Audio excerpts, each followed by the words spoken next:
Ready to dive into a topic that's endlessly fascinating. I'm in. Yeah. Especially when it's something as steeped in tradition as English weddings. It's more than just saying, I do, right? It's about those customs, those little details passed down through generations. Exactly. So where do we even begin? Well, we could start with some historical records of weddings in England. Okay, so we're talking about real history here, not just some made-up stuff. Definitely. Yeah. And we've got some great sources to work with. Perfect. So let's get right into it, shall we? English weddings. Where do we even start? Well, the setting itself is a great place to begin. I mean, imagine saying your vows in a castle. Oh, I'm already swept away. Right. Or a charming country church that's seen generations tie the knot. These venues, they're practically characters in the love story. Okay, but it's not just about pretty backdrops, right? I mean, there's got to be some serious history behind these places. Absolutely. And we can't forget the role of the Church of England in all of this. Right, so it's not just about the ceremony itself, it's about the history of marriage in England, the legal side of things. Exactly. For centuries, the Church of England, that was the legal framework for marriage. Really? Yeah.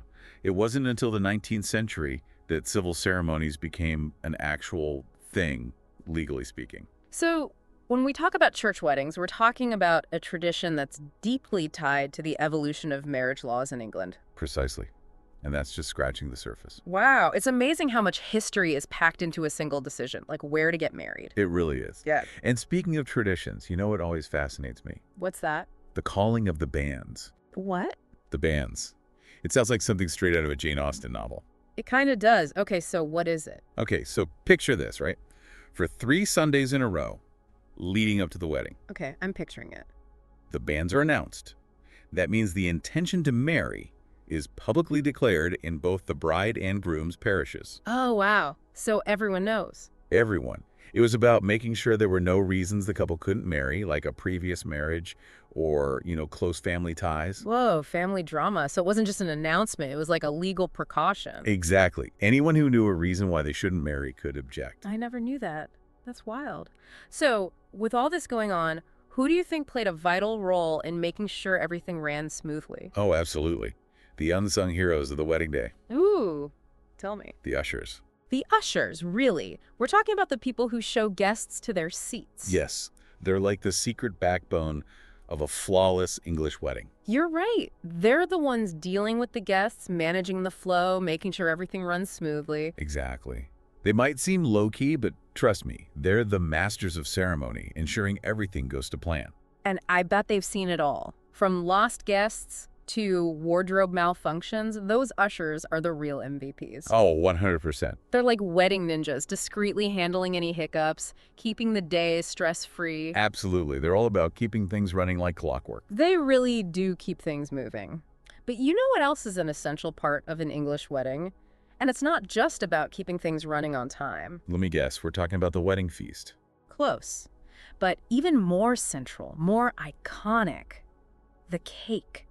That magnificent centerpiece. Yeah, yes, no English wedding would be complete without that towering masterpiece. Yeah, exactly. And no English wedding cake conversation is complete without mentioning the traditional fruitcake. It's true. The fruitcake has a long and storied history. I'll be honest, I've heard mixed things about fruitcake. Why was it the go-to choice for so long? Well, think back a few centuries.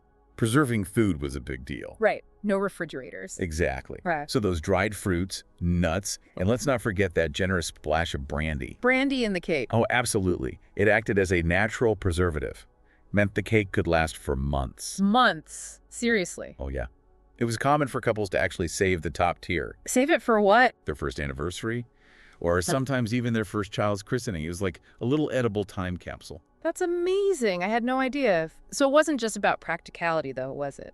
You're right. There's symbolism baked in there, too. Tell me more. Well, all those rich ingredients, the elaborate decorations, symbolized prosperity, good fortune for the couple. It's fascinating how food can hold so much meaning. It really is. So even if couples today are choosing different flavors, there's often still that nod to the fruitcake tradition. Absolutely. It's Yeah. a way to honor the past. And speaking of honoring the past, what about that other wedding tradition? The first dance. Now that's a moment. All eyes are on the couple. It's not just about showing off your best moves, though. There's a deeper meaning there. Oh, I bet. It's like their first act as a married couple. Exactly. It's a visual representation of their journey together, stepping onto the dance floor as a united pair. And it's such a beautiful contrast, all eyes on them, but at the same time, it's this incredibly intimate moment. You said it. And while the waltz was the traditional go-to, these days couples choose all sorts of songs, something personally meaningful.